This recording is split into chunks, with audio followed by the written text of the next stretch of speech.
মুসলিমরা আজ নেক্সট শুরুতে দেখাচ্ছে শিরিক তো আমাদের সমাজে চলছে। শিরিক কি কেন আমি লেকচার দিয়েছি দেখবেন, মুসলিম সমাজে কত শিরিক চলছে। রাস্তাঘাটে উঠতে বসতে পেপার পত্রিকা খুললেই শিরিক। পেপার খুলবেন রাশিফল, সিংহ রাশি কন্যা রাশি, তিনটা কেমন যাবে বিশ্বাস করলে মোশরেক হয়ে যাও। রাস্তার পাশে টিয়া পাখি দিয়ে ভাগ্য পরীক্ষা করছে, হাতটা দেখে দেন তো ভাই কি আছে, বললেই শিরিক হয়ে যাও। আন্দি বিক্রি করছে, আন্দি পড়লে রোগ ভালো হবে, হাতে দিল রোগ ভালো হবে এই উদ্দেশ্যে মোশরেক। হাতে দিয়েছে রোগ ভালো হবে, আমার ডায়াবেটিস ভালো হয়ে যাবে, বিসমিল্লাহ, ব্যাস মোশরেক না বুঝেন। এই আকীদা নিয়ে পড়লেই মোশরেক।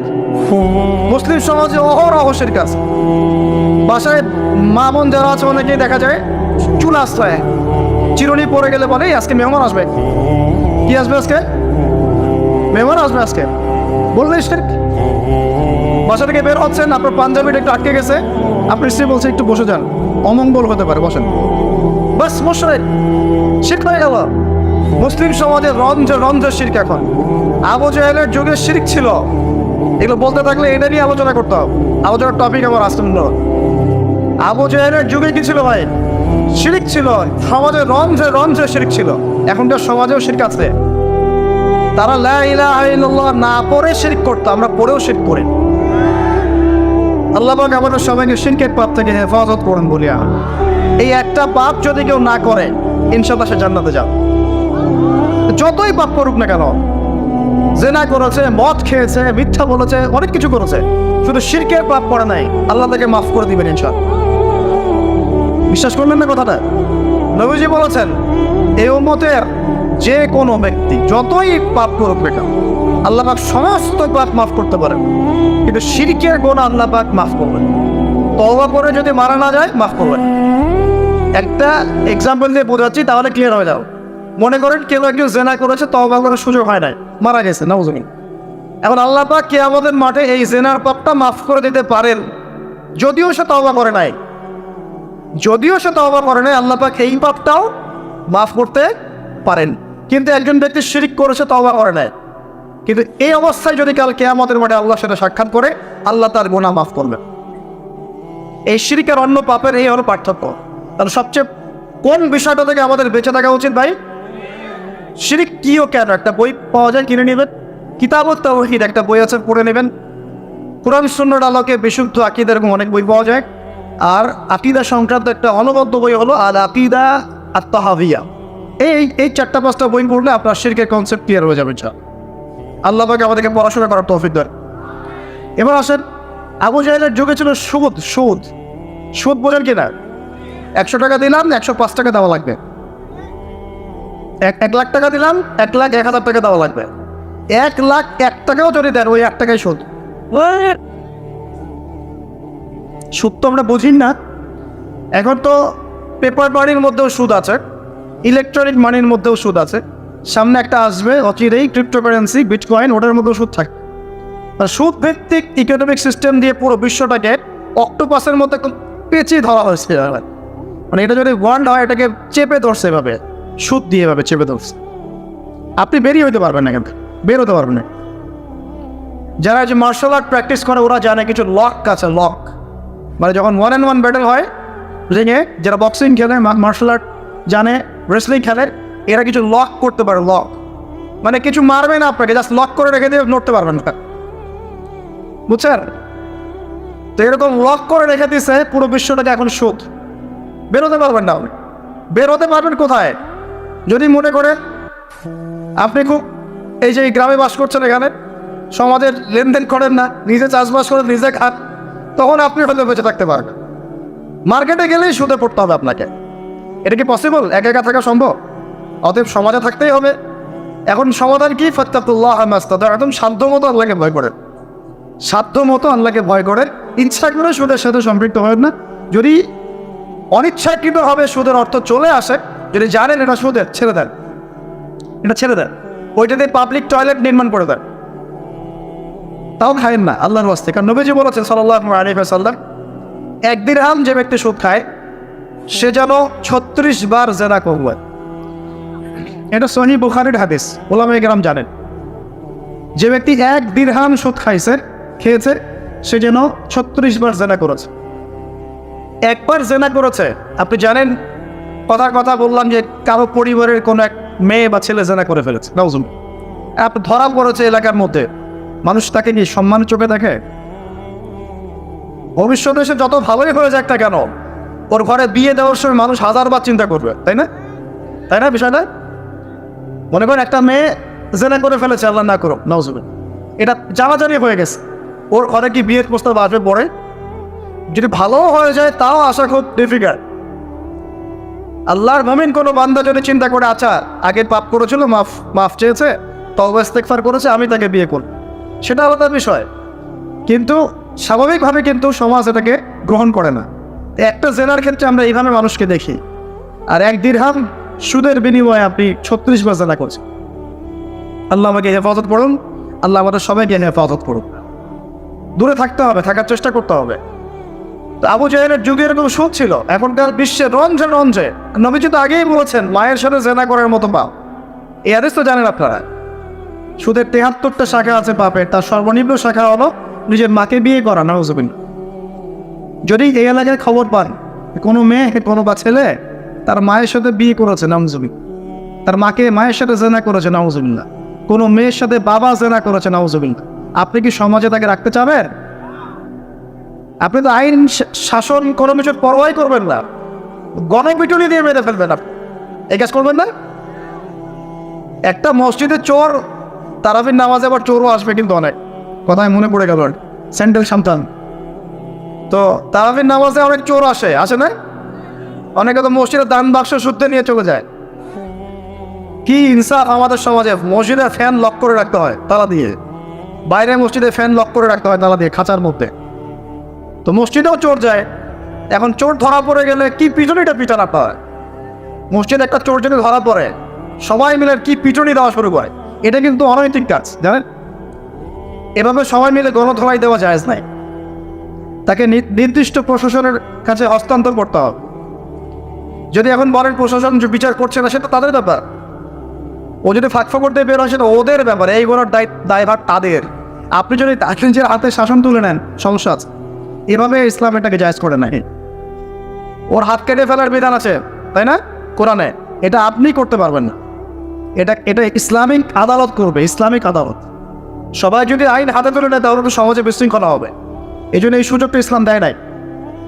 প্রমাণ হলে তাকে সুপর্দ করতে হবে প্রশাসনের কাছে। এখন দেখেন, একটা স্যান্ডেল চোরকে যে পিটানি দেন, এখন একটা লোক যদি মায়ের সাথে জেনা করে, নাউজুবিল্লাহ, কি মাইকটা মারবে মানুষ তাকে। এখন সুদের মধ্য দিয়ে নবীজি বলছেন সবচেয়ে নিম্ন পাপ হলো নিজের মায়ের সাথে জেনা করা, বলি নাউজ। আমরা অ্যাভেলেবেল কাজগুলো করছি, এই বোধোদয় আমাদের হচ্ছে না, কারণ কলব মরে গেছে। কলব কি হয়েছে ভাই? মরে গেছে। কলব জিন্দা করতে হবে। কলব জিন্দা করার জন্যই রমজান, কলব জিন্দা করার জন্যই কোরআন, এবং কলব জিন্দা করার জন্যই বেশি বেশি মওদুল ফিকির আর আল্লাহর জিকির বেশি বেশি করা। আল্লাহ পাক তৌফিক দান করুন। তো আবু জাহেলের যুগ ছিল সুদের যুগ। কিসের যুগ? 1 নম্বর, আবু জাহেলের যুগ ছিল শিরকের যুগ। 2, আবু জাহেলের যুগ ছিল সুদের যুগ। 3, আবু জাহেলের যুগ ছিল মাদকের যুগ। কিসের যুগ? এখন নাই? কম না বেশি? সুবহানাল্লাহ। রাস্তাঘাটে দেখি ছোট ছোট ছেলে পেলে এই যে প্লাস্টিকের ভিতরে কি জানি খায়, ছোট ছোট ছেলে, একদম ছোট কচি কাঁচা বাচ্চা। এদের ভবিষ্যৎ নিয়ে ভাববেটাকে? আমাদেরকে ভাবা উচিত না ভাই? আমাদের যুবকদের মধ্যে বড় একটা অংশ আজকে মাদকের ভয়াল থাবায় ডুবে গেছে, যায় নাই? এদেরকে ফেরাতে হবে না? ফেরানোর জন্য আমি আমার পক্ষ থেকে একটা খালি নসিহত করবো, একটা নসিহত, অনলি একটা। সারা দুনিয়ার মাদক যদি সেবন করো, তোমার মনের কষ্ট দূর হবে না। মাদকের কাছে গিয়েছে কেন? আমি বলছি কেন গিয়েছে জানেন? এক সঙ্গদোষ, কোনো খারাপ সার্কেলে পড়েছে, বলেছে আয় একটু সিগারেটে টান দে, কি সমস্যা? ও একদিন টানতে শুরু করেছে, পরে আস্তে আস্তে আস্তে আস্তে অভ্যস্ত হয়ে গেছে। আমরা ছোটোবেলায় তাবলিগ জামাতে যেতাম, এই মসজিদ, তো দেখতাম সেখানে আমাদের যে মানে কাফেলা থাকতো, সেখানে কিন্তু 2-1 স্মোকারও চলে যায়, যায় না? সেহেরি করেছি আমরা। সেহেরি করার পরে আমাদের এক বড় ভাই, কি সেই নেশা, আমার সিগারেট কোথায়, আমি এখন কি খাবো, আমার সিগারেট কোথায়? তাবলিগ জামাতে। তারপরে মাশাআল্লাহ উনি তাবলিগ জামাতে গিয়ে আলহামদুলিল্লাহ এখন আল্লাহ উলি হয়ে গেছেন। মানুষ এরকম মানুষ আছে না, সিগারেটের চেইন স্মোকার, নেশা। তো দেখুন ওই স্মোক করতে গিয়ে আস্তে আস্তে বড় নেশা চলে গেছে, সঙ্গদোষ। 2 নম্বর, ওই যে একটা প্রেম করছে জীবনে, প্রেমিকা ছেড়ে চলে গেছে, ওর ধারণা যে দুনিয়ার সব ওমার চলে গেছে। একটা মেয়ে, মেয়ের অভাব নাকি দুনিয়ায়? মেয়ের অভাব মনে করেন? শেষ জামানায় একটা ছেলের ঘাড়ের মধ্যে 40টা মেয়ে থাকবে। আরে ভাই 40টা বউ না, 40টা মেয়ে, মহিলা। মানে আপনার ঘাড়ে থাকবে আপনার স্ত্রী, আপনার কন্যা, আপনার মা, আপনার বোন, আপনার শাশুড়ি, আপনার খালা, সব আপনার ঘাড়। শেষ জামানায় মেয়েদের সংখ্যা আস্তে আস্তে বাড়তে থাকবে, ছেলেদের সংখ্যা আস্তে আস্তে কমতে থাকবে। যুদ্ধ বিগ্রহ বেশি হবে, ছেলে মানুষ একটু বেশি মারা যায় না, বাইরে চলাফেরা বেশি করে, অ্যাক্সিডেন্ট আছে, রোড অ্যাক্সিডেন্ট, এই সেই, যুদ্ধ বিগ্রহ। এমনি গড়াইও ছেলেদের কম, আর ছেলেদের জন্মহার কিন্তু মেয়েদের চেয়ে কম। আর শিশু ছেলে মারা যায় বেশি, মেয়েরা মারা যায় কম। ছেলেরা এমনিতেই সংখ্যায় কম হবে, আর শেষ জামানায় মেয়েদের সংখ্যা আরও বেশি বাড়তে থাকে। একটা মেয়ে চলে গেছে, ব্যাস আপনি জীবনটা নষ্ট করে ফেললেন। কি হয়েছে? আর এগুলো কিন্তু কোনো ভালোবাসা না, এগুলো হচ্ছে একটা আবেগ। এটার নাম কি ভাই? এটা জাস্ট একটা আবেগ। অনেক হুজুর দেখে এখন প্রেম বিশেষজ্ঞ হয়, আপনাদেরকে ওয়াজ করে। হ্যাঁ, দেখা হইলে আমি বলবো তার সাথে যে এইসব প্রেমের সুরসুরি মার্কা ওয়াজ বন্ধ করতে।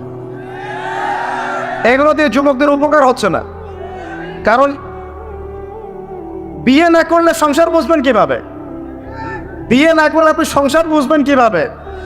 মনে করেন আমি বিয়ে শাদী করি নাই, আমি আপনাকে কি বিয়ের ওয়াজ করব? আমার তো অভিজ্ঞতাই নাই। আর মনে করেন আপনি 2টা বিয়ে করছেন, কথার কথা। এখন আপনি বলবেন বাপরে বাপ, এই কাজ ভাই আমি করছি, আপনারা করতে চান। কারণ আপনার অভিজ্ঞতা হয়েছে, অভিজ্ঞতা থেকে মানুষ শেখে না। তো সুরসুরি মার্কা ওয়াজ দিয়ে কি মানুষকে শেখানো যাবে? এই যে ছেলেরা মেয়েদের সাথে হারাম সম্পর্ক করে এক পর্যায়ে যে ছেঁকা খেয়ে মাদকের কাছে গেল, এখানে মূল সমস্যাটা ভালোবাসা না। এখানে মূল সমস্যাটা ছিল আপনি আপনার নফসের কাছে হেরে গেছেন, আপনি আপনার নফসের কাছে হেরে গেছেন, আপনি আপনার প্রবৃত্তির কাছে হেরে গেছেন। এটা ছিল একটা জেনা, একটা যৌনতা, এটা ভালোবাসা ছিল না। এটাকে আমরা বলবো আপনি হরমোনিয়াস হয়েছেন। হরমোন আপনার শরীর থেকে যে থ্রু করে, এই হরমোনের ফলে আপনি একটা হরমোনিয়াস হয়েছে, দ্যাটস অল। আর যে মেয়েটা আপনাকে উঠতি বয়সে এইসব মিথ্যা প্রতিশ্রুতি দিয়েছিল, সেও ছিল একটা প্রতারক। কি ছিল একটা? সে নিজেও জানতো না যে সে নিজে কি করছে, সে নিজেও জানতো না সে চায় কি। তখন আপনিও বুঝতেন না আপনি কি চান। এইগুলো আর জীবন, জগৎ, বাস্তবতা, রেসপন্সিবিলিটি সম্পূর্ণ আলাদা জিনিস। ভালোবাসার সংজ্ঞা কি তাহলে? ভালোবাসার সংজ্ঞা হচ্ছে, ভালোবাসার ডেফিনেশনটা হচ্ছে যে আপনি যাকে পছন্দ করেন, যাকে আপনি ভালোবাসেন, তাকে আপনি কতটুকু বোঝেন, এটা হলো ভালোবাসার ডেফিনেশন।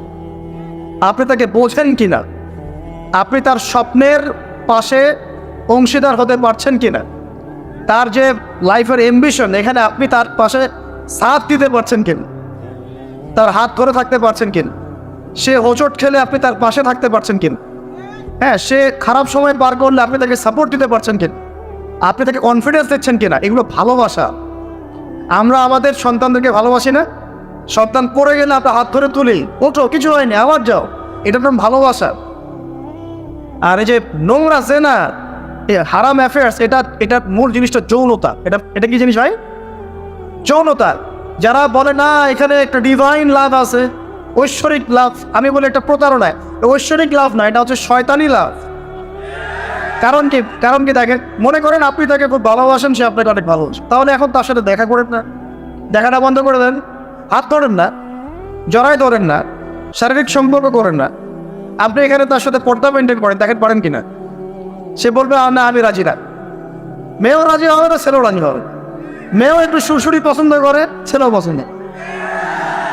আর এদিকে তো বিয়ে কঠিন করে ফেলা হয়েছে, এদিকে আবার পর্নোগ্রাফি ছড়ায় দেওয়া হয়েছে।